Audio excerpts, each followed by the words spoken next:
जय श्री राम, जय श्री कृष्ण, हर हर महादेव सभी को। तो अभी हम फिर से आसुरिक सोल, जिसे स्पिरिट सोल भी कहते हैं, उसको रिफ्यूट करने जा रहे हैं, उसके पाखंड को दिखाने जा रहे हैं। देखो ये वीडियो बहुत काम का है, क्योंकि ये वीडियो अगर आपने पूरा देख लिया, बहुत लंबा बनेगा वीडियो। पूरा देख लिया ना, आपको पता चल जाएगा कि किस तरह से ये मूर्ख बनाता है। झूठे रेफरेंसेस दिखाना, खुद के ही रेफरेंसेस बनाना, बात से खोल के देखे तो वहाँ पे वो चीज़ मिलती ही नहीं। हाँ सच, मैं आपको वो बात से खोल के दिखाऊंगा कि वहाँ पे ऐसी चीज़ लिखी नहीं गई। और सबसे बड़ी बात तो बेफाम झूठ बोलता है। देखो खुद झूठ बोलता है और अपने वीडियो में बार बार मुझे साबित करना चाहता है कि मैं झूठ बोल रहा हूँ, जबकि मैं सब कुछ प्रूफ के साथ दिखाता हूँ। इस बार इसने भी प्रूफ दिखाए, लेकिन किस तरह से कि जब वहाँ पे खोल के देखते हैं तो वो मिलता ही नहीं है ऐसे प्रूफ। और कुछ कुछ प्रूफ जो उसने विष्णु पुराण से दिखाए, उसमें कुछ और ही बात थी, वो मैं विष्णु पुराण खोल के भी दिखाऊंगा। तो ये इसने जो बनाया है गर्ग संहिता ऑथेंटिक है, ये प्रूव करने के लिए जो रेफरेंसेस यूज़ किए हैं, उन सब का खंडन आपको एक ही वीडियो में यहाँ पर मिल जाएगा। तो चलो सबसे पहले तो इसके झूठे से शुरुआत करते हैं। अच्छा, सबसे पहला खंडन कि इस बार इसने जानबूझकर अपनी स्क्रीन इतनी छोटी रखी ताकि वो जो भी रेफरेंसेस और ये सब बताए लोग देख ना पाए, लेकिन सिर्फ उसकी बातें सुनकर लोगों को लगे हाँ यार इसने प्रूफ दिखा दिया, चलो सब सेट है, बढ़िया है, खंडन हो गया सनातन धर्म डिकोडेड का। हाँ, तो देखो पहला खंडन तो इसका यहाँ पे यही हो गया कि इसने स्क्रीन छोटी रखी, इतनी छोटी रखी कि कोई देख ही ना पाए, किसी को दिखे ही ना। तो पहले बात तो ये डर गया, क्योंकि मैं हर बार उसके वीडियोस दिखाता हूँ कि देखो ऐसा यहाँ पे बोला है, तो यहाँ पे कुछ और ही निकलता है। जो लोग मेरे वीडियो में नए हैं, उसके गुमराह पंथी वाले वीडियोस देख के आए हैं, वो देखो कि कैसे ये वेदांत सूत्र का बीच बीच में से आधा दिखाता है कॉन्टेक्स्ट। उसका मैंने पिछले वीडियो में खंडन किया। फिर गर्ग संहिता भी गर्गीय तंत्र की बात थी, उसका मैंने खंडन किया। फिर से इसने गर्ग संहिता को प्रूव करने के लिए पूरी एक झूठी लीला रची। पहले तो संहिता का डेफिनेशन समझाने लगा, तंत्र का डेफिनेशन समझाने लगा, कि लोगों को लगे हाँ यार ये कुछ ज्ञान की बात कर रहा है। और फिर वही सब झूठे रेफरेंस शुरू, मतलब रेफरेंस इन द सेंस उसने जो दिखाया ना, वहाँ पे मैंने खोल के देखा कुछ और ही निकला। देखो सबसे पहले तो उसका खंडन करते हैं इसकी इस बात से कि इसे अपने ही संप्रदाय का कुछ ज्ञान है ही नहीं। देखो ये क्या बोल रहा है। और माधवाचार्य की, भाई तुम बहुत नए हो, जो थोड़ा गोविंद पास से उठाओ और प्रूफ देखो, समझा? तुम्हारे ऐसे मायावादी लोग आए थे राजस्थान के जयपुर में, चैलेंज किया था श्रीपाद बलदेव विद्याभूषण को, साबित करो कि माधवाचार्य से लेने देने तुम हो, समझ रहे हो ना? तो गोविंद पास से लिखा था श्रीपाद बलदेव विद्याभूषण ने। और भक्तों में बता दे रहा हूँ कि ऐसी टीका, ऐसी वेदांत सूत्र पर टीका आज तक ना भूतो ना भविष्य हो, ना कभी लिखी गई थी ना लिखी जाएगी। 7 दिन के अंदर अंदर उन्होंने लिखा था वेदांत सूत्र पर बहस, और मायावादियों की ऐसी ऐसी करारी सी गति थी कि उनकी आत्मा कांप गई थी। भगवान कृष्ण ने खुद डिक्टेट किया था उनको 7 दिन के अंदर अंदर। चैलेंज होता था कि वेदांत सूत्र पर बहस नहीं है, लिख के दिखाओ, नहीं तुम्हारे संप्रदाय को नहीं मानेंगे, माधवाचार्य से कनेक्ट करके दिखाओ। तो पूरी की पूरी वेदांत सूत्र ना उसकी प्रूफ है, समझ रहा है ना? तुम्हारे पक करने से कुछ नहीं होने वाला है, थोड़ा जाके पढ़ाई लिखाई किया करो। तो चलो अब हम देखते हैं। अरे ये तो ये मामूली जो गौड़िया वाला है, इवन माया आश्रया ने भी एक इनकी मूवी बनाई थी झूठी, कि जिसमें रामानंदियों के साथ इनकी डिबेट हो रही थी। रामानंदियों ने चैलेंज किया था, और यहाँ पे ये सबको मूर्ख बना रहा है कि मायावादियों ने चैलेंज किया था। मायावादियों ने कहा था कि भाई तुम अपनी संप्रदाय ऑथेंटिक है, ये प्रूव करके दिखाओ। तो देखो किस तरह से उल्लू बनाया जाता है, मैं यही दिखाना चाहता हूँ। अब आपको मैं दिखाता हूँ। इवन जो मामूली गौड़िया वाले हैं वो भी जानते हैं कि वो चैलेंज रामानंदी जो इनके ही वैष्णव संप्रदाय है उसने किया था। लेकिन देखो अब खुद के वैष्णव संप्रदायों की गलती छुपाने के लिए भी नाम किसका यूज़ करेंगे? मायावादियों का। तो इसी तरह इसने हर वीडियो में यही झूठ फैलाया है। मेरी वो सीरीज मैंने बनाई है आसुरिक स्पिरिट सोल एक्सपोजिंग एंड रिफ्यूटिंग। हर झूठ का मैंने, बस मेरा यही काम है कि ये फालतू बातें बोले और मैं इसके झूठ को एक्सपोज करूँ, प्रूफ दिखा दिखा के, यही काम है। लेकिन ये काम भी मुझे सही लग रहा है। क्यों? क्योंकि इससे आपको आइडिया आ जाएगा कि इस्कॉन वाले कितने बड़े झूठे होते हैं। सिर्फ झूठे ट्रांसलेशंस नहीं, ये हर चीज़ इनकी झूठी होती है, हर एक बात इनके ABCD भी झूठा होता है। ये बात आपके दिमाग में बैठ जाएगी। तो ये जो वीडियोज़ है वो काम आएंगे फ्यूचर में। और अभी भी कि देखो इस्कॉन वालों की क्यों बातों पे भरोसा नहीं करना चाहिए। अब मैं आपको बलदेव विद्याभूषण जो है उनका दिखाता हूँ सब कि किसने चैलेंज किया था। तो ये देखिए बलदेव विद्याभूषण, जो इनके सो कॉल्ड अचिंत्य भेद लिखने वाले जो नपुंसक थे, तो उनका देखो ये देखो, an important story attached to Shri Baldev कंसन्स is writing on the Vedanta commentary in his first known work the Vaishnava sect known as Ramanandi sect allegedly complained that because the Gaudiya Vaishnavas had no commentary on the Vedanta Sutra, they were not qualified to worship the deity and therefore the worship should be turned over to them. तो ये किसने challenge किया था इनके संप्रदाय के लिए? इनके ही वैष्णव संप्रदाय जो कि रामानंदी सेक्ट थे उन्होंने। और ये वीडियो में क्या बोल रहा है, खुल्लम खुल्ला झूठ। क्या बोला वो? कि मायावादियों ने चैलेंज किया। देखा, यही है इनकी औकात, इनकी औकात यही है। खुद के वैष्णव सेक्ट भी इनकी बैंड बजाते हैं तो नाम लिखते हैं किसका बताते हैं? मायावादियों का। क्योंकि ये कायर है ना, क्योंकि इन्हें तो झूठ बताना है सबको कि सारे वैष्णव हमारे साथ है, वैष्णव हमारे साथ है, ऐसा झूठ बताना है। तो इसलिए बदनाम मायावादियों को ही करेंगे। तो इनके ही एक वैष्णव संप्रदाय जो कि विशिष्ट अद्वैत में आता है, रामानंदी, उन्होंने ही इनकी बराबर की धो डाली। ये चल चल चल कमेंट्री दिखा। मतलब सोचो, अगर मतलब यानी इनकी कोई इज्जत नहीं थी तभी तो इनकी कमेंट्री मतलब डाउट किया ना। इनकी कोई इज्जत नहीं थी तभी तो डाउट किया, और वो भी इन्हीं के वैष्णव संप्रदाय। इनके चल भाई तेरी कोई कमेंट्री नहीं है, चल प्रूव कर, चल BC प्रूव कर, ऐसा इनके ही वैष्णव संप्रदायों ने बोला था। तो थोड़ी डिबेट रखी थी जयपुर के राजस्थान। ये देखो वो बोला ना जयपुर के राजस्थान में वो मायावादियों ने चैलेंज किया था। तो देखो ये जयपुर के राजस्थान में किसने चैलेंज किया था? Ramanandi, Vaishnava sect known as Ramanandi. ये देख लो, इसको रिफ्यूट, मुझे शास्त्रों से रिफ्यूट करने की भी इसकी ज़रूरत नहीं पड़ती। और ये जो जिस जिस वेदांत सूत्र पे इतना उछल रहा है ना, देखो ये इनकी इस्कॉन वालों की झूठ बोलने की जो प्रवृत्ति है वो कभी जाएगी नहीं। क्यों? क्योंकि ये प्रभुपाद के लिए जब झूठ बोल सकते हैं, इनके फॉलोअर्स बोलते हैं कि भाई प्रभुपाद की गीता इसलिए अलग है क्योंकि स्वयं कृष्ण उन्हें सपने में आके बताते थे कि इस श्लोक का ये मीनिंग, उस श्लोक का ये मीनिंग। तो जब ये लोग अभी अभी के आए नपुंसक प्रभुपाद, जिसको एक जहर तक नहीं बचा पाया, ऐसा जो मवाली सुअर जैसी शकल वाला, जब ये प्रभुपाद के लिए ऐसी झूठी स्टोरी बना सकते हैं और प्रभुपाद लीलामृत, वाह लीला अमृत लिख सकते हैं, क्या बात है। तो भाई ये बलदेव भूषण और ये सब का तो क्या है। बलदेव भूषण का भी इन्होंने अपने अपने आप को ऑथेंटिक बताने के लिए क्या कहा पता है, कि स्वयं कृष्ण सपने में आके गोविंद भाष्य, बलदेव भूषण ने जो वेदांत सूत्र पे भाष्य किया वो गोविंद भाष्य, इसलिए स्वयं कृष्ण सपने में आए थे। वाह वाह, क्या बात है, क्या बात है, वाह वाह वाह, ऑसम। यार पता नहीं, मैं समझ नहीं पाता कि इस टाइम पे, जिस टाइम पे इनका भूषण आया था, हाँ इनका नपुंसक रेपिस्ट भूषण, उसी टाइम पे ब्रिटिशर्स यहाँ पे थे। अब कृष्ण बेचारे ये कान में फुसफुसा रहे हैं कि ये भाष्य इसका ये आंसर है, लेकिन इनके ही आचार्य ब्रिटिशर्स को भी भगाने के औकात नहीं थी जिनकी। अब सोचो ऐसे लोगों पे भरोसा किया जाए, जो ब्रिटिशर्स को नहीं बचा पाए, जो उस टाइम पे अपने देश को आज़ादी नहीं दिलवा पाए। ऐसे कि तुम ऐसी कहानी लिखोगे कि भगवान ने आके उनको ये और ये दिया वो दिया, कोई विश्वास ही नहीं करेगा। और इनफैक्ट हिस्टोरिकली भी देखो, यहाँ पे ये डाउट पैदा होता है कि the earliest documents that mention belongs to the, therefore it is most unlikely that he had any participation in the debates. ये देखो, मतलब हिस्टोरिकल प्रमाण भी नहीं मिला है, क्या बात है यार। ऐसी कहानियाँ तो आजकल रामपाल के भक्त भी बहुत अपने पता है फैला रहे हैं। वो में रामपाल का जो शो आता है ना, वहाँ पे उसके भक्त पहुँच जाते हैं माइक पे, बोलते हैं रामपाल मेरे सपने में आए थे, रामपाल ने मुझे इस भूत से बचाया, रामपाल ने उससे बचाया। देखो रामपाल अभी जिंदा है और जेल में है, लेकिन उनके भक्तों ने भी ऐसी कहानी बना दी। ऐसी कहानियों बनाने से क्या होता है भाई, ऐसी कहानियों पे तो मैं भरोसा भी नहीं करता, समझ आया। ऐसी कहानियों पे कि जो आचार्य तेरे ब्रिटिशर्स को भगाने की जिनकी औकात नहीं थी, इस टाइम पे तो ब्रिटिशर रूल कर रहे थे और मुगल भी थे, तो उनको भगाने की औकात नहीं थी, उनको मैं क्या मान लूँ कि भगवान ने इसको सपने में आके, ऐसा तो तुम प्रभुपाद के लिए भी बनाया है तुमने, तो ऐसे लोगों पे क्या भरोसा किया जाए। और भाई तू जिस डिबेट की बात कर रहा है ना, रियल अद्वैत इसको छोड़ दे, हिम्मत है ना तो मेरे सामने डिबेट करके दिखा। मैंने तुझे चैलेंज दिया था, डिबेट तो एक्सेप्ट करने की औकात नहीं थी।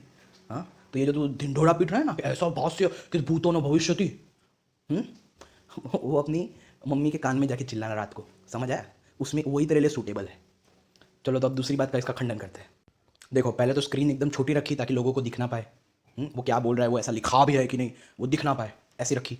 अब दूसरी बात ये है कि ये खुद बोल रहा है कि मैंने मतलब इतना टाइम वेस्ट किया, लोगों ने इतना टाइम वेस्ट किया 1 घंटे 27 मिनट्स का वीडियो देख के, और ये 1 घंटे 15 मिनट पे ये बोलता है कि मैंने जो भी कुछ दिखाया ना वो कहीं पे आपको नेट पे अवेलेबल नहीं होगा। ये खुद नेट से दिखाता है और दूसरों को बोलता है कि मैंने जो भी कुछ दिखाया ना वो कभी भी, वो कहीं पे भी आपको नेट पे अवेलेबल नहीं होगा। आप समझ रहे हो? देखो इसकी बहिरापंती देखो, मज़ा करो, फिर मैं बताऊंगा कि ऐसा ये क्यों बोल रहा है, क्योंकि झूठे रेफरेंसेस खुद बनाए हैं इसलिए कहीं मिलता नहीं है नेट पे, है ना। अब मज़ा आएगी, सुनिए पहले आप इसकी बात सुनिए। ये श्लोक है, यहाँ देखिए, ये आपको शायद कहीं नेट पर ये सब प्रूफ नहीं मिलेगा, ठीक है। जो मैं वेदांत का श्रीधर का ये सब दिखा रहा हूँ, ये आपको नेट पे कहीं नहीं मिलने वाला, इसलिए वीडियो ध्यान से देखिए। ये बहुत मेहनत करके हम लोगों ने पाया है, तो और हमारे डिवोटीज ने देखा है, तो आप इसको थोड़ा ध्यान से देखिए। ये पता है अपने वीडियोज़ में ऐसे क्यों बोलता है? क्योंकि सच में ये जो रेफरेंस दिखाता है, जब हम भाष से खोल के देखते हैं तो वो चीज़ मिलती ही नहीं है। मैं आपको प्रूव करूँगा, इसी वीडियो में प्रूव करूँगा, देखते रहिए आप। और फिर मुझे आप लोगों को बताने की बार बार ज़रूरत नहीं पड़ेगी कि क्यों उसके रेफरेंसेस पे भरोसा मत करो। समझ आ रहा है? अब खुद देख लो, ये उसके पहले वाला वीडियो है जिसमें उसने रामानुजाचार्य ने ब्रह्मवैवर्त को कोट किया है, ये प्रूव करने की कोशिश की है। तो चलो देखते हैं, उसका झूठ देखते हैं, फिर रियलिटी देखते हैं रामानुजाचार्य के भाष्य को खोलकर। तो सूत्रा 4.1.13 ब्रह्मवैवर्त पुराण प्रकृति खंड, ये देख लो, श्रीपाद रामानुजाचार्य, आप बताओ, श्रीपाद रामानुजाचार्य,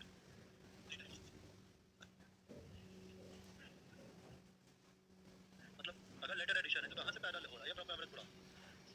हाँ, मध्वाचार्य के टाइम पे कैसे? तो देखो भाइयों, मैं स्वयं आपको दिखा देता हूँ, उसने जो कहा ना सूत्र, वेदांत सूत्र 4.1.13 में ब्रह्मवैवर्त पुराण को कोट किया है रामानुजाचार्य जी ने। तो ये है मेरे पास रामानुजाचार्य का वेदांत सूत्र Bhashya, Vedanta Sutra with the commentary by Ramanuja. ये देखो 4th अध्याय 1st पद 4.1.13 देखना है हमें, 4.1.13। अब आप खुद देख लो, मुझे बता दो अगर कहीं पे भी आपको ये ब्रह्मवैवर्त का आपको मिले। ये देखो क्या लिखा है, Having so far elucidated the nature of meditation, the sutras now begin to consider the result of meditation. देखो सबसे पहले कोट किया है यहाँ पे छांदोग्य उपनिषद 4.14.3 को, फिर कोट किया है यहाँ पे बृहदारण्यक उपनिषद, फिर कोट किया है यहाँ पे छांदोग्य उपनिषद, फिर कोट किया है यहाँ पे मुंडक उपनिषद। यहाँ पे कहीं पे दिख रहा है बृहदारण्यक उपनिषद का नाम आपको? देखो, अरे सॉरी अरे यार, ब्रह्म वैवर्त पुराण का नाम दिख रहा है आपको? आप खुद भी देख सकते हैं, ये नेट पे अवेलेबल है, ये भाष्य है ही नहीं, कहीं पे भी नहीं है। ये देख लो पूरा, देख लो, कहीं पे अगर होता वो ब्रैकेट में हो तो दिख जाए। ये देखो यहाँ पे कठा उपनिषद को कोट किया है उन्होंने। तो ये लोग उपनिषद को, इनके आचार्य उपनिषदों को कोट कर, इनके नहीं सॉरी, रामानुजाचार्य वाले तो इस्कॉन वालों को गाली देते हैं, इनके नहीं, वैष्णव के जो आचार्य है, प्रमुख आचार्य, वो देखो उपनिषदों को कोट करते हैं। हाँ, और ये लोग पुराणों में उलझे रहते हैं, और पुराण भी अद्वैत ही है सारी की सारी, लेकिन इनको भी पुराण में भी सिर्फ प्रभुपाद के झूठे ट्रांसलेशन वाले पुराणों में उलझना है। अब ब्रह्म संहिता को खुद की बना दी, उसमें उलझना है। लेकिन ये वैष्णव आचार्य देखो जो उपनिषदों को कोट कर रहे हैं, उपनिषदों को, यानी उपनिषदों की वैल्यू ज़्यादा है। समझ रहे हो? तुम्हारे पाखंडी किताबों की वैल्यू कुछ नहीं है, 0% है तुम्हारे पाखंडी किताबों की वैल्यू। ये देख लो, कहीं पे भी नहीं है कोट, मुझे कहीं पे भी नहीं मिला। आप खुद भी देख सकते हो। मैं आपको और एक जो है, ये तो PDF से दिखाया, और एक ये वेदांत सूत्रास विद कमेंट्री बाय रामानुजा, ये साइट भी है, उससे भी मैं आपको दिखा देता हूँ। 4.1.13, ये देखो वही है टॉपिक का नेम, वो on the attainment of this the result the non clinging and destruction of the latter end. ये देखो, ये कठा उपनिषद को कोट किया है, ये बृहदारण्यक उपनिषद को कोट किया है, फिर यहाँ पे कोट किया है, यहाँ पे भी कठा उपनिषद को कोट किया है यहाँ पे, फिर यहाँ पे कोट किया है मुंडक उपनिषद को। The doubt here arises whether this non can destruction of all seen it is not possible the पूर्व पक्षी मेंटेन्स फॉर स्क्रिप्चर डिक्लेयर्स। यहाँ पे लिखा है द स्क्रिप्चर डिक्लेयर्स, और वहाँ पे उसने क्या किया एडिट में पता है? हाँ, ब्रह्म वैवर्त पुराण लिख दिया है, वहाँ पे लिखा है द ब्रह्म वहाँ पे तो पूरा ही ऐसे ब्रैकेट में लिख दिया था उसने। जो साइट खुद की, मैंने इसलिए बताया था कि ये खुद की साइट बना के भी दिखाता है, या फिर जो इनऑथेंटिक साइट है वो बना के भी दिखाते हैं ये लोग। वो बता रहा था रामानुज.org से मैं दिखा रहा हूँ, लेकिन भाई हम साइट को ये देखो ना, ये स्वयं भाष्य से देख लो, भाष्य में कहाँ है रामानुजाचार्य के? उन्होंने तो कहा स्क्रिप्चर डिक्लेयर्स, और उसको तुमने स्क्रिप्चर को वहाँ पे लिख दिया प्रकृति खंड। हाँ, प्रकृति खंड के वो चैप्टर में है वो ये कोटेशन, लेकिन रामानुजाचार्य ने कहाँ कोट किया है कि ये ब्रह्म वैवर्त को ब्रैकेट में करके? उन्होंने तो सिर्फ लिखा फॉर स्क्रिप्चर डिक्लेयर्स। तो रामानुजाचार्य ने नहीं किया, तो तुमने कैसे कर दिया? उसमें दिखा दिया। ये देख लो, कोई कोट नहीं है उसके बाद। He knows Brahman and he becomes Brahman, this view the sutras. ये देखो, कहीं पे भी नहीं है, कहीं पे भी नहीं है। आप खुद भी देख सकते हो, ऐसा कुछ नहीं है। ये लास्ट में ये कठा उपनिषद बस, फिर ये नेक्स्ट आ गया 14, कहीं पे नहीं है। और डाउट रहे तो चलो भाई, श्री भाष्य हिंदी से ही संस्कृत के साथ दिखा देते हैं। डाउट रहना नहीं चाहिए क्या? 210 पेज नंबर पे, 210 पेज नंबर रामानुजाचार्य का भाष्य है भाई, 4.1.13, जिसमें से दिखा रहा था कि देखो ब्रह्म वैवर्त को कोट किया है। हम स्वयं दिखाते हैं कहाँ किया है, हमको अभी दिखाओ बबुआ। 4.1.13, 4.1.13, यस ये रहा 4.1.13 रामानुजाचार्य का भाष्य। कहीं पे भी आपको दिखे ना तो ज़रा मुझे नीचे कमेंट कर देना कि हाँ ये देखो यहाँ पे दिखा मुझे। कहीं नहीं है, मैं ढूंढते ढूंढते थक गया, कोट ही नहीं किया। ये देखो, नोवेयर नोवेयर।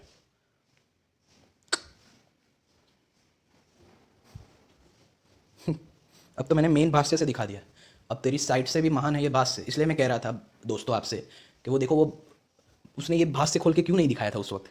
शंकराचार्य का तो बड़ा दिखा दिया, एक जगह पे गलती से ब्रह्म वैवर्त लिख दिया है आदि शंकराचार्य ने, एक ही जगह पे लिखा है, उसमें भी श्लोक का रेफरेंस नहीं दिया, तो पता नहीं वो कैसे हो गया।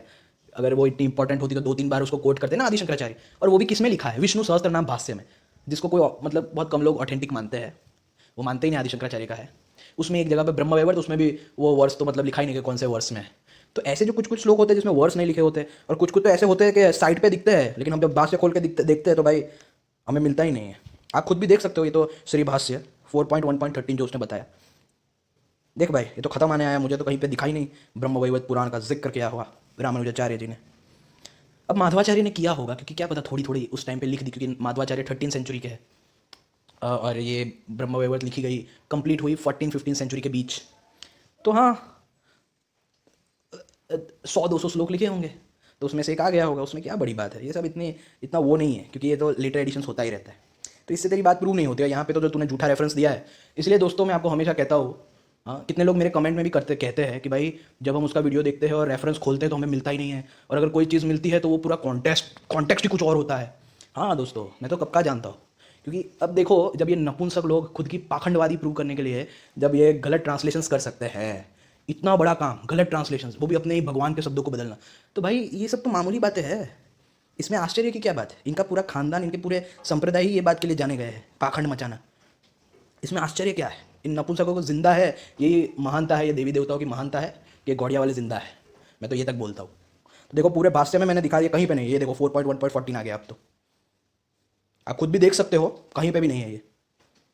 और देख भाई, ब्रह्म वैवर्त को लिए तुझे इतना जो है ना, बहुत है ना कि भाई ब्रह्म वैवर्त प्रूव कर दो। जो तू जो रो रहा है ना बेचारा, हाँ, तेरी खुद की पद्म पुराण में जो तुम क्लासिफिकेशन दिखाते हो उसमें तो तुमने राजसिक बताया अरे ब्रह्म वैवर्त पुराण को, राजसिक बताया है ना। तो वैसे ही तो इनऑथेंटिक होगी, क्योंकि तुम लोग तो यही राजसिक तामसिक के दम पे दूसरी सारी पुराणों को मानते नहीं हो।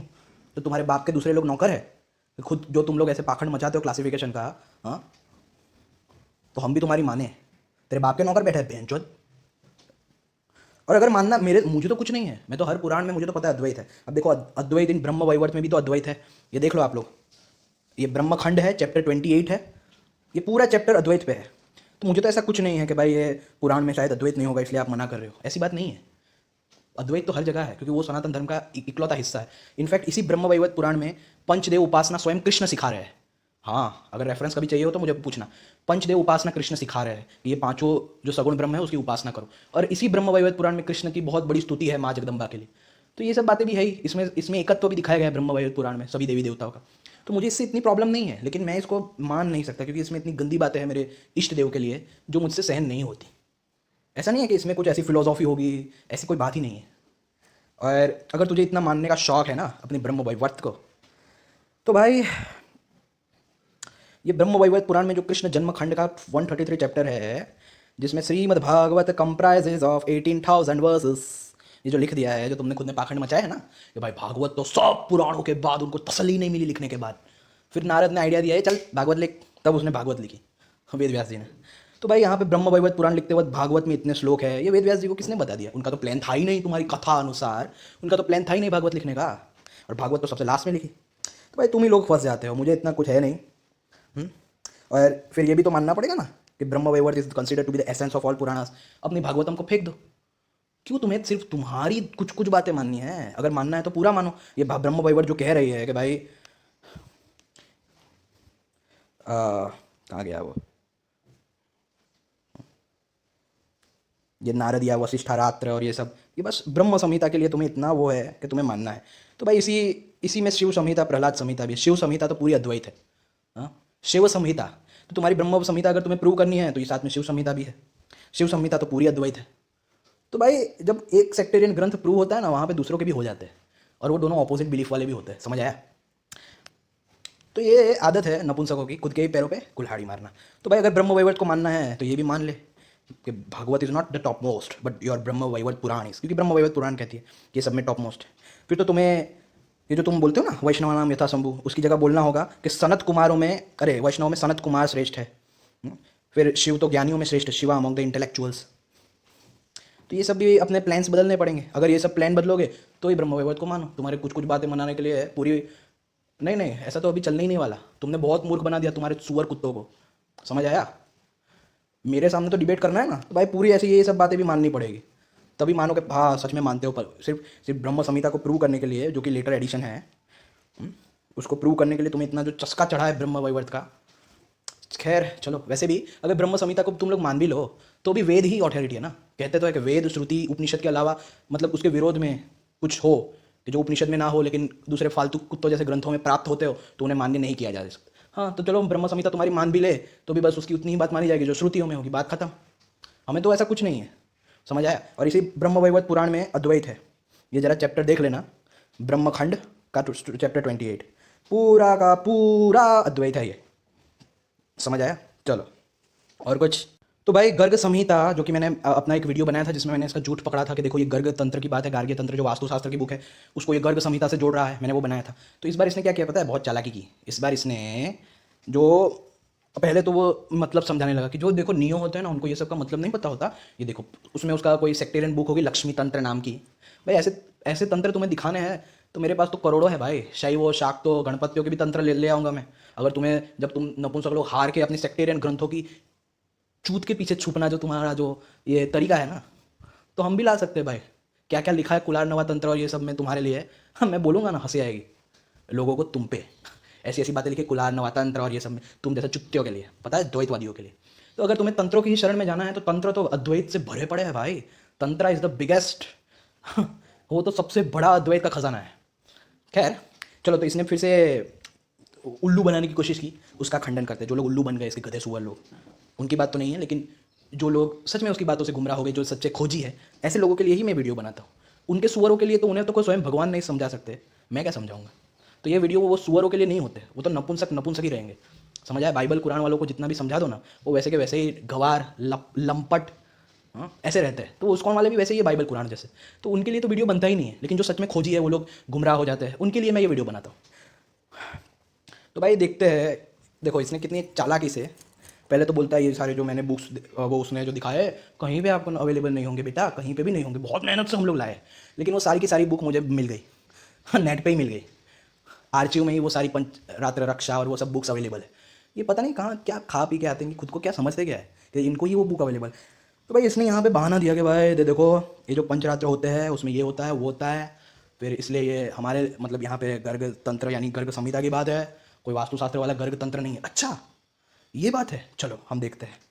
तो भाई अग्नि पुराण वैसे तो ये तामसिक मानते हैं, लेकिन खुद का पाखंडी जो गर्ग संहिता है उसे प्रूव करने के लिए इसे भी ले आते हैं। तो अग्नि पुराण चैप्टर 38, तो उसमें ये दिखा रहा था कि देखो यहाँ पे पंचरात्र का और सप्तरात्र का नाम है, यानी ये वो उस किस्म की यानी इनकी संहिता के रिलेटेड बुक है, जबकि ऐसा नहीं है। मैं आपको दिखाता हूँ। देखो मैंने एक और चीज़ आपको दिखाई थी कि ये वाले गर्गीय जो नाम है वो गर्ग संहिता क्यों नहीं हो सकती।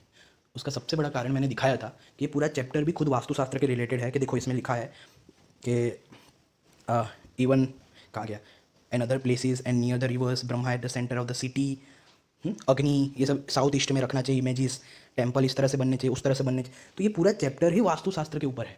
वो उसने इसीलिए तो उसने स्क्रीन छोटी कर दी, ये पूरा चैप्टर जो है वो वास्तुशास्त्र के ऊपर है कि ये इमेजेस कहाँ रखने चाहिए कहाँ नहीं रखने। और गर्ग संहिता जो इनकी पाखंडियों की बुक है वो बिल्कुल भी वास्तुशास्त्र से रिलेटेड नहीं है, उनका नाता वास्तुशास्त्र से है ही नहीं। समझ रहे हो आप? तो देखो टेम्पल्स ऑफ वरुण और ये सब, तो मैंने ये चीज़ भी दिखाई थी। और ये भी मैंने दिखाया था कि भाई ही इज़ द प्रिसेप्टर, वही रियल प्रिसेप्टर रियल मास्टर है, who has the knowledge that I am Brahman and stainless Vishnu. तो यहाँ पे अगर तुम्हें ये मानना है तो अद्वैत को भी मानो। यहाँ पे भी अद्वैत ने तुम्हारा तो चीरहरण कर लिया, यहाँ पे भी अद्वैत आ गया कि भाई जो रियल प्रिसेप्टर है ना वो ये उसके नॉलेज होता है कि मैं ही वो ब्रह्म विष्णु हूँ। इवन थो डेफिशिएंट इन ऑल कैरेक्टरिस्टिक, मतलब वो डेफिशिएंट भी हो कैरेक्टरिस्टिक में, फिर भी he who is the master of tantras is the preceptor, यानी फिर भी उसे मास्टर ऑफ तंत्रास की तरह देखना चाहिए। ये हिंदी में भी मैं दिखा देता हूँ, हिंदी में भी ये देखो अध्याय 39। तो ये जो मैं क्यों बता रहा हूँ कि ये वास्तुशास्त्र की ही है, क्यों बता रहा हूँ मैं, क्योंकि मैंने इन पे सर्च किया, ये वैभव तंत्र पे, आदि शीर्ष तंत्र और ये सब पे मैंने सर्च किया। ये देखो ये तंत्र मतलब ये वास्तुशास्त्र की है। मैं बताता हूँ क्यों। ये गर्ग संहिता है ही नहीं। ये बार बार अपने झूठ को प्रूव करने के लिए पता नहीं क्यों, मतलब साफ साफ यहाँ पे नज़र आ रहा है कि ये पूरा चैप्टर ही वास्तुशास्त्र को दिखा रहा है कि भूमिखंड पर निवास करते हैं वे सब, यहाँ से चले जाए और ये सब कि मंदिर कैसे बनाने चाहिए, कहाँ पे किसका स्थान है, कहाँ पे क्या रखना चाहिए। देखो यहाँ पे जो मनुष्य यह धारणा करता है कि मैं पापमुक्त परब्रह्म विष्णु हूँ वह देशिक होता है, वह समस्त बाह्य लक्षणों से हीन होने पर भी तंत्रवेत्ता आचार्य माना गया। अद्वैत ने तुम्हारा पीछा यहाँ पे भी नहीं छोड़ा, तुमने इसका आंसर दिया ही नहीं मुझे, तो इसका मतलब समझाओ। तो देखो तुम अपने ही पैर पे कुल्हाड़ी मार, तुम जो रेफरेंस देते हो उसमें मुझे हर जगह अद्वैत दिख जाता है। अब यहाँ पे तुमने जो प्रूव करने की कोशिश की है, यहाँ पे पूरा चैप्टर वास्तुशास्त्र पे है और तुम्हारी गर्ग संहिता कोई वास्तुशास्त्र की बुक नहीं है। मैंने ये भी दिखाया था कि देखो वास्तुशास्त्र में गार्गीय तंत्र का नाम है, गार्गीय तंत्र इज अ नेम ऑफ तंत्र ऑथराइज्ड बाय विभवा, जो एक वास्तुशास्त्र की बुक है। और इनफैक्ट मैंने ये कोई गवारों की साइट नहीं है ये, हाँ ये गवर्नमेंट की साइट है। समझ आया? तुम इसको हमारे तो गवार हो, टकलू हो, तुम्हारी साइट नहीं है ये भृगु, अत्रि, वशिष्ठ, विश्वकर्मा, माया, नारद। ये बुक का टाइटल देखो, स्ट्रक्चरल टेम्पल्स ऑफ गुजरात। समझ आ रहा है ये किसकी बुक है? और यहाँ पे वो लोग जब ये आर्किटेक्चर जो वास्तुशास्त्र की बुक है आर्किटेक्चर की, जब वो लोग यहाँ पे नाम यूज़ कर रहे हैं अग्नि पुराण को कोट करके कि भाई ट्रेडिशनल वर्क्स ऑन शिल्पा, तो तुम क्या ये जो गवर्नमेंट की साइट है उससे ज़्यादा इंटेलिजेंट हो? हाँ, ये तुम्हारे नपुंसक उससे ज़्यादा इंटेलिजेंट है। तो वो बता रहा है कि ये जो सारे जो तंत्र है वो वास्तुशास्त्र के हैं। बार बार इसको गर्ग संहिता से क्यों जोड़ रहे हो? ये वास्तुशास्त्र तुम्हें दिख नहीं रहा यहाँ पे? सिर्फ इतना ही नहीं, देखो ये हाया सिरसा तंत्र भी उसने एक सिर्फ नाम दिखाया था, बोल उसने बस कवर पेज दिखाया हाया सिरसा तंत्र, कि लोगों को लगे अरे ये तो बहुत जानता है, ये तो बहुत नॉलेजेबल है, ओ माय गॉड। लेकिन अब मैं दिखाऊंगा हाया सिरसा तंत्र, और ये जितने भी है ना वो सब वास्तुशास्त्र के रिलेटेड है। इनका गर्ग संहिता जैसी चाइल्डिश बुक से कोई लेना देना नहीं है। मैं दिखाता हूँ,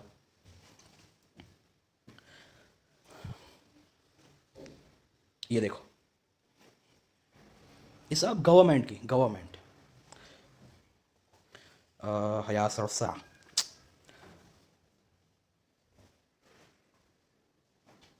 ये देखो हया सिरसा पंचरात्र, किस बारे में है ये? हाँ किस बारे में है ये देखो, खुद देख लो। The 9th century AD primarily dealing with rituals concerning the construction of a temple। देख लिया, ये भी वास्तुशास्त्र आर्किटेक्चर का है, कंस्ट्रक्शन ऑफ अ टेम्पल पे आधारित है ये। देखो यहाँ पे ये भी लिखा है कि ये वही अग्नि पुराण में भी इसका जिक्र है। नहीं तो ये लोग तो बोल देंगे नहीं नहीं ये हया सिरसा जो हम ये इसमें में मैंने दिखाई ना वो कोई और है और अग्नि पुराण वाले कोई और है। तो ये देखो ये इन लोगों ने यही कोट कर दिया, ये अग्नि पुराण की ही है, अग्नि पुराण में जो है वो वास्तुशास्त्र की ही बुक है बेटा, तू जितना भी कर ले कोई लेना देना नहीं है। समझ आया तुझे?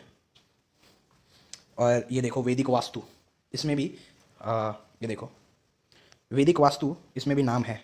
अग्नि पुराण में प्रतिपादित वास्तु विद्या का व्याख्यान स्वयं भगवान हयग्रीव ने अपने मुखारविंद से किया है। अग्नि पुराण एवं हय शीर्ष पंचरात्र दोनों ही हयग्रीव भगवान ने लिखे थे, इसलिए दोनों में वास्तु विद्याओं की समानता देखकर देख लो। देखो ये इसी अग्नि ये वास्तु, ये वैदिक वास्तु में क्यों इसका नाम होगा? अगर ये वास्तु शास्त्र के अलावा की कोई और ग्रंथों की बात होती है, अरे पूरा चैप्टर मुझे समझ नहीं आ रहा, मुझे इतना क्लैरिफाई करने की क्यों जरूरत है? हाँ वो पूरा अग्नि पुराण का चैप्टर ही क्लैरिफाई कर रहा था कि वो वास्तुशास्त्र की बुक्स थी। तो ये सारी की सारी वास्तुशास्त्र की बुक है। ये तो वैसा ही हो गया कि कहीं पे भी अगर नाम आ जाए, जैसे कि ब्रह्मा जी का नाम आ गया पुराणों में, तो इसका मतलब ब्रह्मा का नाम आया यानी ब्रह्म संहिता ऑथेंटिक हो गई। ये तो वैसी ही बात हो गई, ये इनका कहना एक तरह से वैसा है। और ये देखो जो वैभव तंत्र का भी नाम है, ये देखो ये भी वास्तुशास्त्र की है। हाँ वैभव तंत्र जो अग्नि पुराण में अभी दिखाया। तो देखो पंचरात्र है, लेकिन पंचरात्र ये लोग मूर्ख बनाने की कोशिश कर रहे हैं कि उसमें कहानी होती नहीं। पंचरात्र में मोस्टली रिचुअल्स और ये टेम्पल्स कैसे क्रिएट करना है उसका ज्ञान होता है, कि कौन सी चीज़ क्या कहाँ पे रखनी है, ये टेम्पल कैसा होना चाहिए। वो आपको पंचरात्र को लेकर भी मूर्ख बना रहे हैं। तो ये देख ले, ये जो उसमें नाम था हया सिरसा और ये सब वास्तुशास्त्र की बुक्स है सब। ये देख लो वैभव तंत्र, फिर ये पौष्कर तंत्र का भी नाम था ना, ये भी वास्तुशास्त्र की है।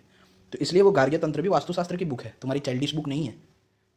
हाँ समझ रहे हो यार? मुझे समझ नहीं आ रहा मैं इतनी क्लैरिफाई क्यों कर रहा हूँ इतना, क्योंकि उस चैप्टर में साफ साफ ये लिखा है कि वास्तुशास्त्र के लिए है, लिखा है कि विष्णु जी को इस कोने में रखना चाहिए, उसको उस कोने में रखना चाहिए, टेम्पल की साइज़ ये होनी चाहिए, वो होनी चाहिए। मुझे समझ नहीं आ रहा मैं इतना क्लैरिफाई कर क्यों रहा हूँ। मतलब ऐसी चीज़ जो एकदम साफ साफ दिख रही है उसको भी मुझे इतना क्लैरिफाई करना पड़ रहा है। Oh my God. देखो तो ये देखो इसके मैंने सब झूठे रेफरेंस आपको दिखा दिए।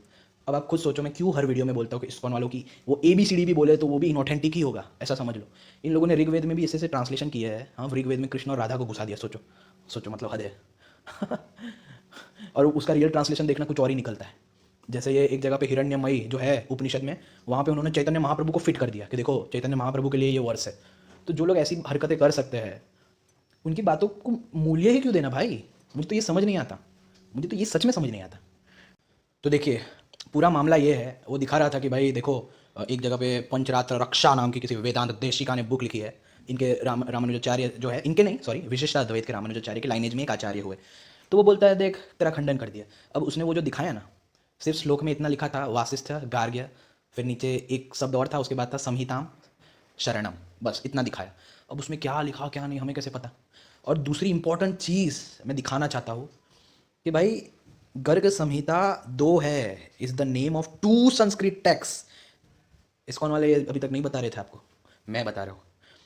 An account of the life of Krishna, एक तो है जिसमें कृष्ण की लीला ये सब, ये गौड़िया ने लिखी 18th सेंचुरी में। और एक जो रियल है, अब देखो वो जो वहाँ पे गार्ग्य तंत्र था उसमें क्या था? वास्तुशास्त्र और ये सब किसके रिलेटेड है? एस्ट्रोलॉजी के, बराबर। गर्गाचार्य कौन थे? एस्ट्रोलॉजर थे। तो जो रियल गर्ग संहिता है जो अभी मिलती भी नहीं है, मतलब उसके सिर्फ 2 चैप्टर बचे हैं, an astrological treatise which survives only in fragments in the form of 2 chapters of the Yuga Purana. तो कुछ कुछ जगह पे जहाँ पे ये वेदांत देशिका और ये सब ने कोट किया, वो ये एस्ट्रोलॉजी वाली गर्ग संहिता जो है उसको कोट किया है। और मैं वो एक तो मेरी बात का इतना झूठा इंटरप्रिटेशन निकलता है, मैंने उसको चैलेंज दिया था कि गर्ग संहिता में जो 4 वैष्णव संप्रदाय है तो रामानुजाचार्य ने वो 4 वैष्णव संप्रदाय को कोट क्यों नहीं किया गर्ग संहिता से, और माधवाचार्य ने भी कोट क्यों नहीं किया वो 4 वैष्णव संप्रदाय के बारे में। उसने जो जो दिखाया वो तो रामानुजाचार्य का था नहीं, वो तो एक लाइनेज में वेदांत देसी का था। उसने बस नाम लिखा है कि वासिष्ठ्य, गार्ग्य, और उसके पहले भी ये दूसरा का भी, मुझे तो लगता है वो भी इसी की बात कर रहे थे, जो अग्निपुराण वाला वास्तुशास्त्र का था ना, गार्ग्य। तभी उस अग्निपुराण में भी वशिष्ठ, गार्ग्य, इन सबका एक साथ नाम था।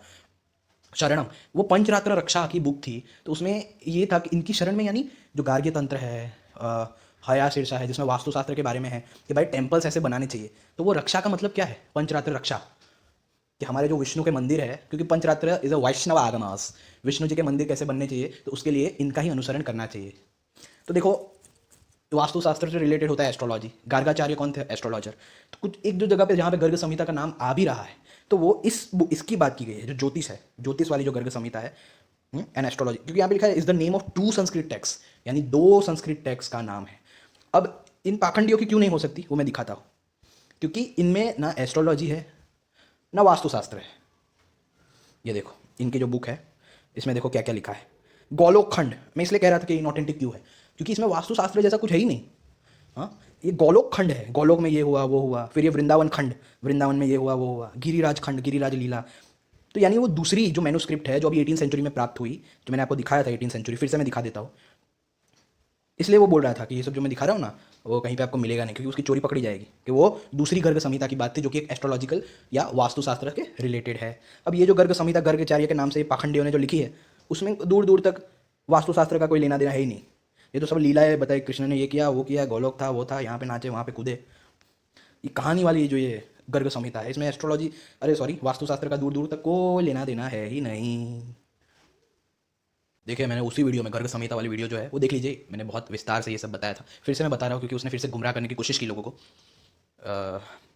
तो उसी में मैंने ये भी दिखाया था कि भाई ये इंडियन कल्चर, ये मैन्युस्क्रिप्ट गवर्नमेंट को, मतलब ये इतने अंधे हैं कि यार गवर्नमेंट खुद बोल रही है कि इनकी जो पाखंड वाली ब्रह्म संहिता है वो अभी 18th सेंचुरी की है। आप सोचो, जब गवर्नमेंट खुद बोल रही है, दूसरों की क्या बात करें, जब इनकी मैन्युस्क्रिप्ट 18th सेंचुरी की प्राप्त हुई है। मुझे समझ नहीं आता कोई इतना बड़ा ब्रेन वॉश कैसे हो सकता है कि इनको गवर्नमेंट ऑफ इंडिया की भी बात नहीं माननी है। सोचो, मैंने आपको बताया 2 तरह की गर्ग संहिता है, एक जो कि रियल थी, जो युग पुराण में अभी प्राप्त होती है, उसके 2 ही चैप्टर प्राप्त होते, और एक जो इन पाखंडियों ने बना ली है, जिसमें कोई वास्तुशास्त्र है ही नहीं, जिसको वो अग्निपुराण से जोड़ रहे थे, वास्तुशास्त्र है ही नहीं इसमें सब चाइल्डिश सड़क छाप बातें भरी पड़ी है इनके इस्कॉन वाले गर्ग संहिता वालों में, गौड़िया वालों की। और अब वो मतलब झूठ बोलने की और पता नहीं पाखंड की इतनी हद हो सकती है। हाँ, विष्णु पुराण से गर्ग संहिता प्रूव करना चाह रहा था वो। कौन सी पुराण से, विष्णु, हाँ, परम देव, उनकी पुराण से। देखते हैं कि कितना इनका सही है। उन्होंने पहले हिंदी इंग्लिश में दिखाया, हम इंग्लिश में ही देखते हैं पहले, फिर हिंदी में भी दिखाऊंगा आपको। तो विष्णु पुराण बुक 3 चैप्टर 4 ये उसने दिखाया। देखो यहाँ पे ये इतना बेवकूफ़ कोई कैसे हो सकता है, मुझे समझ नहीं आता सच में। लेकिन फिर मुझे याद आता है, अरे यार इस्कॉन वालों से और क्या उम्मीद कर सकता है यश, तो फिर समझ आता है, हाँ यार बात तो बराबर है। तो देखो यहाँ पे यहाँ पे वो दिखा रहा था। अब यहाँ पे गुरु परंपरा का जिक्र है कि ये जो original tree of the Vedas having been divided by him into 4 principal stems. पहला divided Rigveda and give the 2 Samhitas to Indra Pramati and to Baskali. फिर बस्काली सब divided Samhita into 4 which he give to his disciples Bodhya, Agni Mahatra, Yajnavalkya and Parashar. Parashar Samhita में तो हमें पता है क्या लिखा है माधवाचार्य जी के लिए। तो पराशर संहिता भी इसमें है। And they taught this secondary suits from the primitive branch. Indra Pramati imparted his Samhita to his son Mandukeya, and it has descended through successive generations as well as disciples. Vedamitra called also Sakalya studied the same Samhita but he divided it into 5 Samhita. तो ये सब फिर एक minute, many disciples named Savary, Mudgala, Goswalu, Vatsya, Salekya and Sisera. Sakar Purni made a different division of the original Samhita into 3 portions. The 3 Samhitas were given to his 3 pupils, Kroncha, Vaitalaki and Valaka, and a fourth at a glossary. In this way, branch sprang from branch. Another Paskal composed 3 Samhitas, which he taught to his disciples Kalayani, Gargya and Khatajava. अब देखो, गार्ग्य तो एक ऋषि थे, जैसे ये सब भी एक ऋषि है। तो गुरु शिष्य परंपरा बताई है कि ये जो संहिता है, इसने उसको सुनाया, उसने उसको सुनाया, उसने उसको दिया, उसने इसको पास किया, तो इसमें गर्गा जी का ऐसे नाम आ गया। तो इसके तुम्हारी गर्ग संहिता कहाँ प्रूव हो गई भाई? ये तो दिखा रहा है कि ये जो पहले से संहिताएं थी वो पास पास पास पास होती गई, और गर्ग संहिता तो तुम्हारे गर्गा जी ने लिखी है, गर्गाचार्य ने लिखी है। और रियल ये क्या पता, ये वो वाली गर्ग संहिता की बात हो जो एस्ट्रोलॉजी वाली हो, और इनफैक्ट ये गर्ग संहिता की बात ही नहीं है रियलिटी में बताओ तो। अब देखो यहाँ पे जो पहले से संहिताएं थी वो पास हो क्या आई। तो अब आप खुद सोचो कि किसी ने अपने शिष्य को दिया संहिता, किसी गुरु ने, तो क्या वो शिष्य जो है वो उस संहिता को अपने नाम से रख देगा जब वो अपने शिष्य को देगा। मान लो ए ने संहिता दिया बी को, तब ए ने उसका नाम रखा संहिता ए। अब बी ने जब उसके सी को संहिता दिया तो वो नाम बी ने बदल दिया उसके शिष्य ने और रख दिया संहिता बी, यानी अपने नाम से ले लिया। फिर जब सी ने उसको डी को दिया तो सी ने बी का भी नाम हटा दिया और रख दिया सी, यानी खुद का नाम, और संहिता पास कर दी। ऐसा होता है कभी? तो ये आपको दिख रहा है मैं क्या बताना चाह रहा हूँ। यहाँ पे ये लिखा है कि भाई पहले से ही जो संहिताएं थी वो सब डिसिपल्स को पास हुई, धीरे धीरे सक्सेशन में गर्ग्या जी को भी पास हुई। तो गर्ग्या जी को जो पहले से ही जो संहिता थी वो पास हुई, तो गर्गाचार्य क्या खुद का मतलब लिख देंगे कि भाई चलो ये संहिता उन लोगों की है लेकिन मुझे मिली है तो चलो मैं अपने नाम से लिख देता हूँ गर्ग संहिता। ऐसा होता है? मैं क्या बताना चाह रहा हूँ आपको समझ आ रहा है? मैं ये बताना चाह रहा हूँ कि ये संहिता पहले से ही थी। तो इसको गर्ग संहिता से कैसे जोड़ सकते हो? तो इसका मतलब ये दिखाना चाहते हो कि ये जो संहिताएं है जो पहले से दी, जब बेचारे गर्गाचार्य को प्राप्त हुई तो गर्गाचार्य ने जो पहले संहिताओं का जो नाम था वो हटा दिया लेकिन खुद का नाम जोड़ दिया। तो फिर ये जितने भी शिष्य है सबकी अलग अलग एक संहिता होनी चाहिए। ऐसा होता है? मैं जो समझाने की कोशिश कर रहा हूँ, देखो हिंदी में भी मैं दिखा देता हूँ। मतलब गर्गा जी का यहाँ पे नाम है तो इससे तुम्हारी गर्ग संहिता कैसे प्रूव हो गई? ये तो सक्सेशन बताया गया कि इसने इसको दिया उसने उसको दिया। अगर तुम इसको गर्ग संहिता से जोड़ोगे तो इसका मतलब गर्गाचार्य और ये सब मतलब इनके शिष्य ऐसे थे कि उनकी गुरु ने जो संहिता दी उसको वो अपने नाम से लिख देते थे, ये मैंने लिखी है इस नाम से। वो तर्क उस लेवल का दे रहा था और मुझे हंसी इसलिए आ रही थी कि इतने सुअर सड़क छाप बुद्धिहीन उसके सब्सक्राइबर्स को इतनी बात, इतनी कॉमन सेंस नहीं नजर आई। अब देखो विष्णु पुराण 3य अंश 5वां अध्याय, तो ये देखो लिखा है वे मुदगल गौमुख वात्स्य और तथा 5वें महामती शरीर थे। हे मुनि सत्तम, उनके एक दूसरे शिष्य साकपूर्ण 3 वेद संहिताओं की तथा चौथे एक निरुक्त ग्रंथ की रचना की। उन संहिताओं के अध्ययन करने वाले उनके शिष्य महामुनि क्रौंच वैतालिक और बालक थे।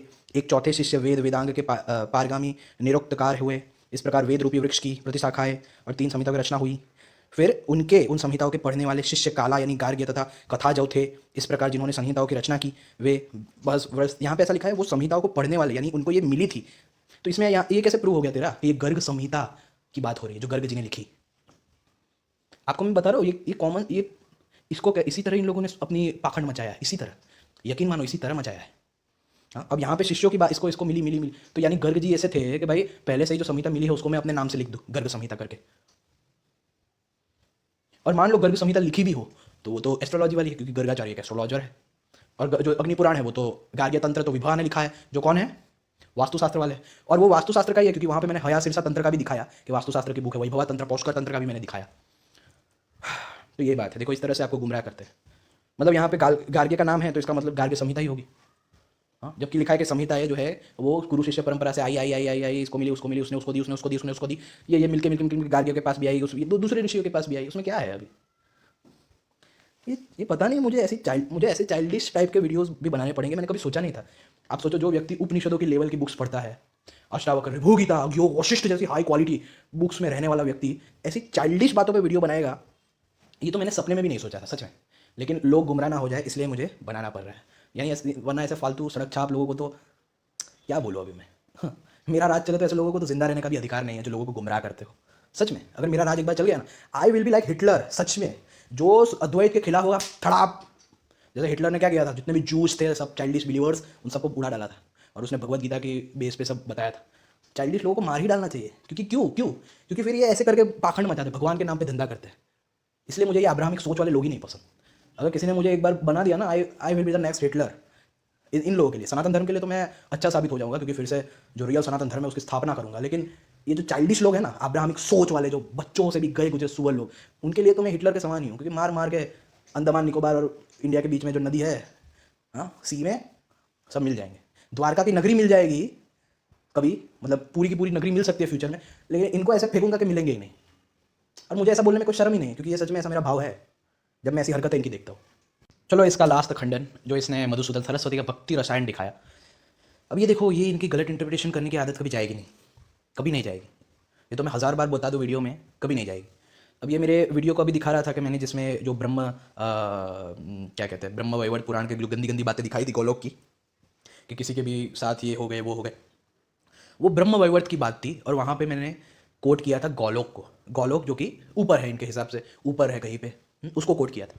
तो अब ये क्या करता है, भक्ति रसायन मधुसूदन सरस्वती की, उसमें से ये दिखाता है कि देखो मधुसूदन सरस्वती ने तो यहाँ पे वो नित्य लीलाओं को बड़ा ही अच्छा कहा है, बड़ा ही अच्छा कहा है, शुद्ध सत्व कहा है।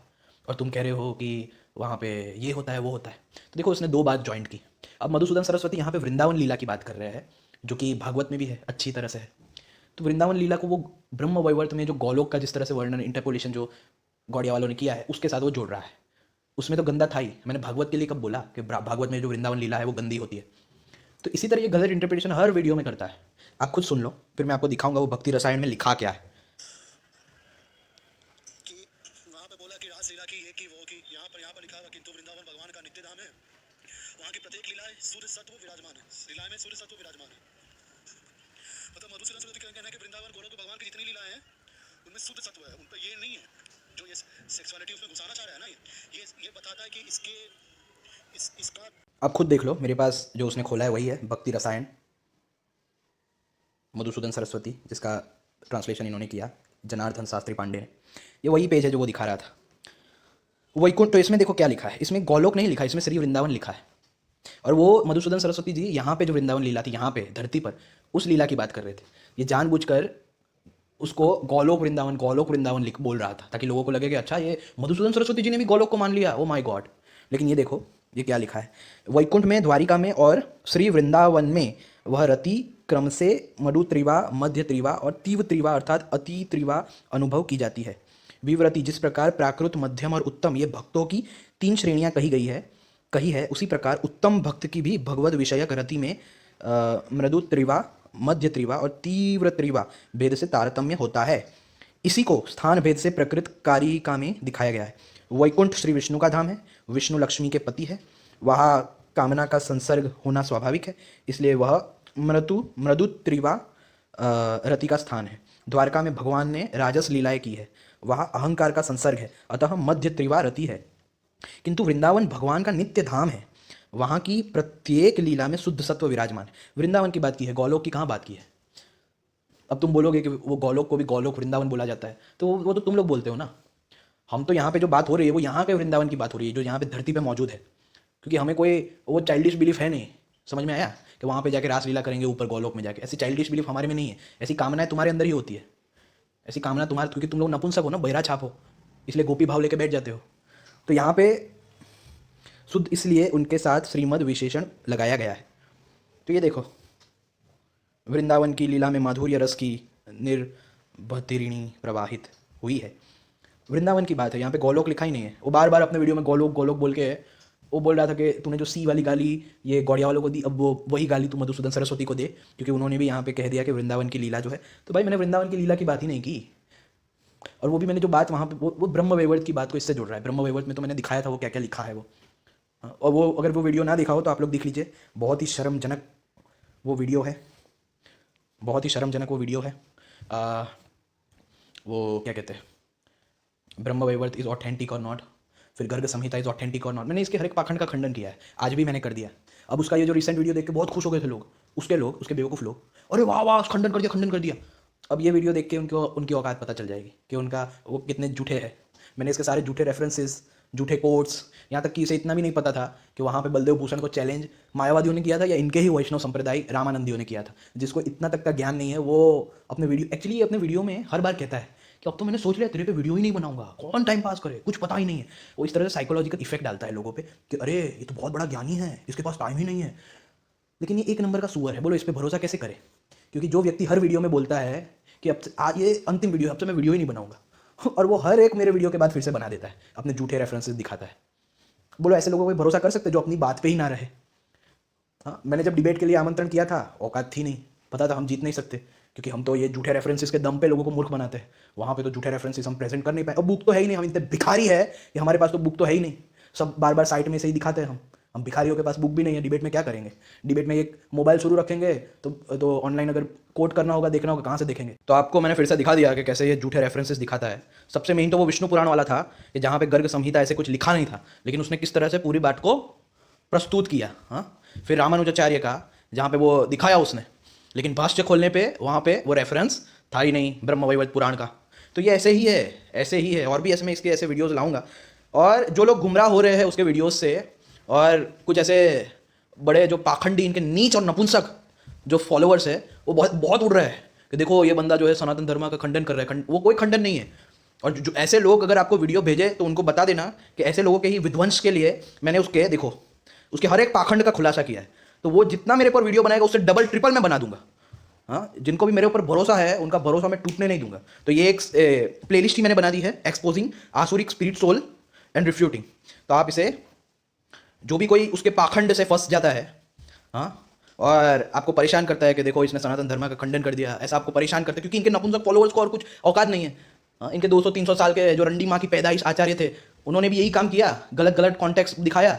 हाँ, रंडी माँ की पैदाइश थी, अब ये इसकी माँ कितनी बड़ी रंडी है, ये अपनी बार बार ऐसे झूठे रेफरेंसेस दिखा के अपने वीडियोस में प्रूव करता है। हाँ, इसका जो प्रभुपाद ने इतना रेप किया इसकी माँ का, तो उसका अभी तक उसका बाप पंथी उसके लिए गई नहीं है उसकी। तो इसीलिए ऐसे रंडीबाज लोग जो है वो यूट्यूब पे आ जाते हैं, लेकिन उनके लिए ही ये मैं भी वीडियो बनाता हूँ ताकि वो लोग गुमराह ना कर पाए। और ऐसे ही मैं इसको एक्सपोज करता रहूँगा, इसलिए बिल्कुल भी फिक्र मत करना, ये जितने भी वीडियो बनाएगा चौपल में बनाऊंगा।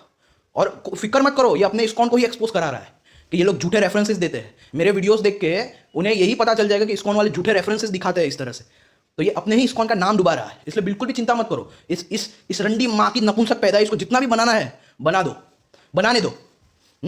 बिल्कुल भी फिक्र मत करो, समझ आया ना। इसके तो पूरे खानदान की खिल्ली थोक थोक के जब मौत मारेंगे ना, हाँ, तब इसकी पूरी हेकड़ी बाहर आएगी, इस रंडी माँ की पैदाइश की। और मैं ऐसा करा के रहूंगा, याद रखो। एक एक इस्कॉन वालों के साथ ऐसा होगा, ऐसा मैं इन्हें एक्सपोज करूंगा हर एक वीडियो में। अभी मेन एक्सपोज तो सनातन धर्म में बाकी है, जब मैं इनके ही आचार्यों से प्रभुपाद के ट्रांसलेशंस को कंपेयर कराऊंगा। अभी मेन चीज़ तो अभी आनी बाकी है, इसलिए बिल्कुल भी चिंता मत करना। इन रंडी माँ की पैदाइश को उनकी औकात दिखाना मुझसे बेहतर और कोई नहीं जानता। तो जय श्री राम, जय श्री कृष्ण, हर हर महादेव।